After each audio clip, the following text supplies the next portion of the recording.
Now, Canada Free Trade Agreement, while it has its own benefits and advantages for you to invest or for you to conduct business from one province into another, at the same time, you have some disadvantages as well. These are some disadvantages that other businesses are feeling.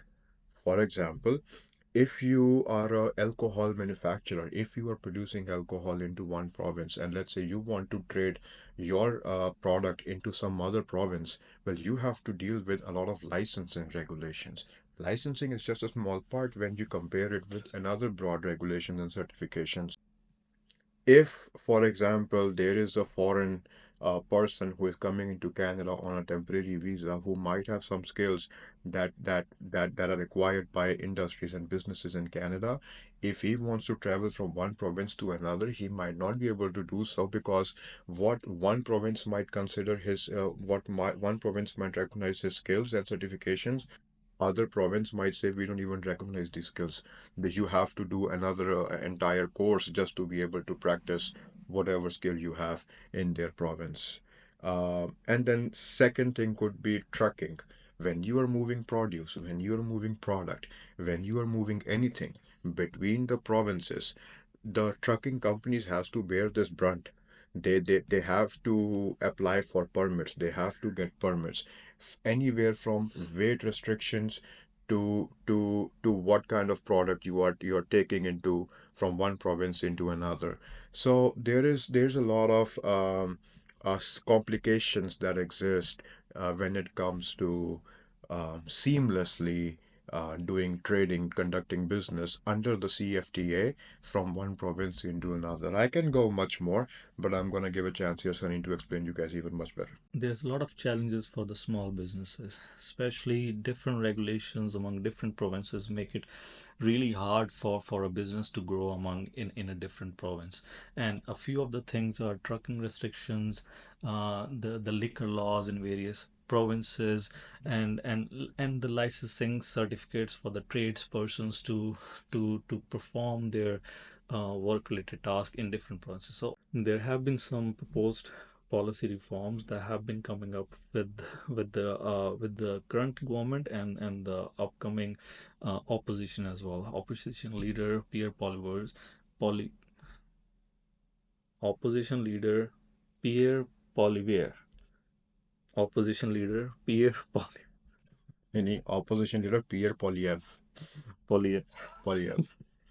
Opposition leader Pierre Poilievre is also proposing for mutual recognition system to simplify interprovincial trade. Trudeau has already put forth CFTA in 2017, which is a step forward, but still remains a lot of barriers to those interprovincial policies and rules and regulations. Canada is moving forward toward all of this because currently speaking, we have in a few months back, all this while being imposed around 25% of tariffs on all goods and services. Uh, it will be better for us to move forward and increase the trades among all the provinces that we already have, and that will boost our Canadian economy domestically, and it will be a step away from all the international markets that we're moving forward with. There is a lot of things that we have to keep in mind especially when we're conducting businesses, especially for all the youth that are coming with all the wild ideas right now in Ontario to start their businesses. Moving on, I'm gonna shine some light on some of the barriers that people might have some questions regarding. If you have something called a CFTA in place, and there are some huge things making headlines, such as some changes being made among these tariff changes to the CFTA, people might still be asking some questions. Okay, now I know that there is something CFTA that exists in Canada. Well, are there any barriers to it? Are there any issues with CFTA? How can I work with CFTA? If I have a business, would I have any kind of issues if I'm working through the CFTA? Well, there are some issues. Some people already know how to move around those issues, while others, they are still trying to figure out their way if they can even survive or how long can they survive. But according to a 2019 report, there are some there are some barriers to this Canada Free Trade Agreement on how you can conduct business from one province into another. Now, some of the barriers, they can definitely contain geographical issues, in which corner of the province or in which corner of which province are you settled in? Where is your business that exists? How long? For example, if you are sitting all the way in Alberta and you want to send something to Ontario, not only do you have to cross three, four provinces just to enter Ontario, which also means that you have to abide by three, four provinces worth of exceptions and three, four provinces worth of licensing just to cross through, just to arrive in Ontario with your product, all the way to minding the weight of the product, what kind of product you are carrying, and if Ontario's licensing, the permit system in Ontario will even allow you to sell your product in that province. Second barrier could be prohibitive barriers such as restrictions on the sale of alcohol, not just alcohol but on other items as well. But this is one of the examples I can give you regarding alcohol. Uh, right now, if we see Sunny, there are certain regulations when we talk about the sale of alcohol. For example, what I mean by that is Ontario, government of Ontario owns exclusively all the liquor stores, LCBO. They control the licensing, they control the ownership, and they control the sale. And what kind of liquor bottles are showcased on the shelves and are available for sale to the people in Ontario. Now, what that means, if, for example, I am a manufacturer of alcohol, let's say the Value Mint alcohol, and I am manufacturing this alcohol, for example, in British Columbia, and I want to expand and scale my business. Now, if I want to scale my business by selling my alcohol into Ontario's LCBO stores, not only do I have to comply with the LCBO rules and regulations, I have to obtain their permits, which is a huge lengthy process all in itself. What that means, if let's say LCBO allows my alcohol to be on display and to be showcased in LCBO stores, and people get a liking to it, people develop a loyalty to my brand, well, that is definitely going to hurt the sales of LCBO other bottles, other wines and alcohol that LCBO is retailing, is selling.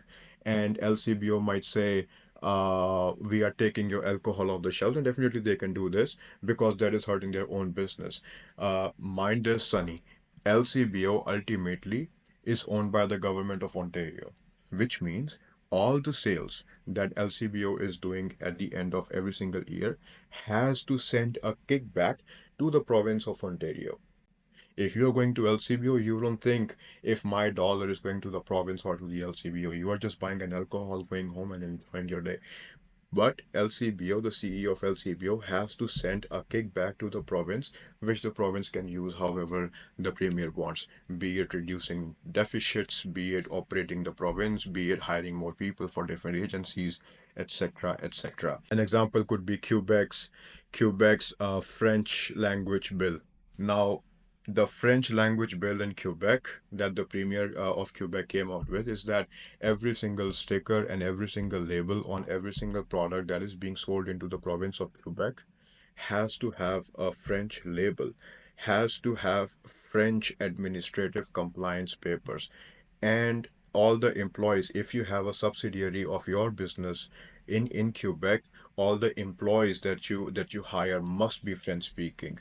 If you originated your business in Ontario, if you open a subsidiary in Quebec, you cannot hire people that do not say French, that do not speak French. You have to hire only people who can speak French, and if you cannot, you have to explain the province officially why are you trying to hire people who cannot speak French, or why are you hiring people who can speak both languages. So these are some unnecessary complications to the CFTA that people have to try to move around. But while they do that, they have these unnecessary additional costs that they also have to bear. Now, what would it be? Imagine a case. where you won't have these unnecessary regulations? How easy would it be for small business, for the youth who is starting, who is thinking to start a new business, to conduct his trade from one province into another? That is something we can definitely look into. What do you think, Sunny? I agree. There have been already a few examples that are real world scenarios that has already happened. Um, Talking about liquor restrictions among the interprovincial uh, scenario, the very main case that came up was RV Como in 2018. Gerard Como was fined for bringing alcohol across provincial borders, leading to Supreme case that upheld the existing regulations, emphasizing the complexities of interprovincial trade laws. Now, in that particular case, we see that the interprovincial policies restricted an individual uh, to bring alcohol from one province to another province, and I believe the same goes for all the businesses as well. Imagine an individual not able to do it, and then imagine a company that is trying to upsell or trying to grow in a different province. That company is going to follow the same rules and regulations as well. So if that is the case, how can we make it easier for these companies to implement or to grow in itself in Canada? Forget about talking about international borders. That itself is like a tariff on a company. Well, how far can you really succeed into business if you have so many barriers? I mean, what exactly is the point of doing a business in Canada when you cannot do things seamlessly? What is the point of adding unnecessary complications for a small person? Remember this, Sunny. 95, almost 90%, 95% of all the Canada is being supported on the backbone of small business. Forget about those trillion-dollar companies. Think about the small business who is employing more people than a trillion-dollar company. How much can all the Walmarts combined in Ontario give employment to how many people in Canada? Now imagine all the small businesses that exist in all the corners of a city, the municipalities, and all the corners of province. I mean, talk about northern Ontario. Talk about the northern provinces. Even in harsh weathers, there are still some cities in Ontario that can only be accessed through either boats or through railways. I mean, you can't even drive there, and there are people still conducting small businesses. And when you add these unnecessary, overly complicated, completely unwanted complications onto these businesses, well, think about yourself. Would you want to do business in Canada? Or would you want to do business in some other country? I don't know. Maybe say US, who have less complications, more volume, more population for you to be able to sell to. The small businesses, they face a couple of months of delays in obtaining permits throughout different provinces, and that itself goes through municipal regulations, provincial regulations, and then federal regulations to just complete one task that they are handed over to just to get a permit, and that itself complicates their own process. Imagine the amount of administrative tasks that needs to be done. Imagine the amount of labor that is involved in all of that, and imagine the cost that the business has to acquire even before starting the business. All of these delayed processes, or delayed in time, or delayed in labor, all of that is acquired by the business even before stepping into the business world itself. That is entirely true. Talk about building a small gas station in Ontario. Talk about opening a small building, a gas station, not a big chain, maybe a small gas station in a corner of a very beautiful city. You have to go through an enormous amount of licensing permits, regulations just to be able to start up a gas station, and you don't even know yet how much sale you're going to be able to accomplish from that gas station.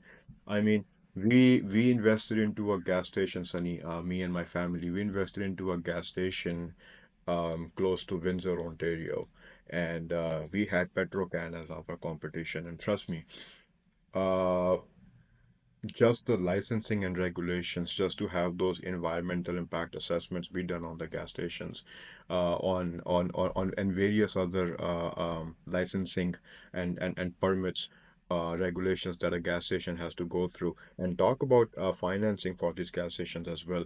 Not only do you have to go to these regulations, but you also have to think about how the banks will fund you. Even the bank themselves, they have their own quotas. The bank themselves, they have their own regulations. I mean, these banks, they are coming out with their own regulations and their own statements. Then we won't fund all the companies who are producing gas emissions because Justin Trudeau wants to apparently implement a carbon tax that is 90% are still completely confused about what exactly it is.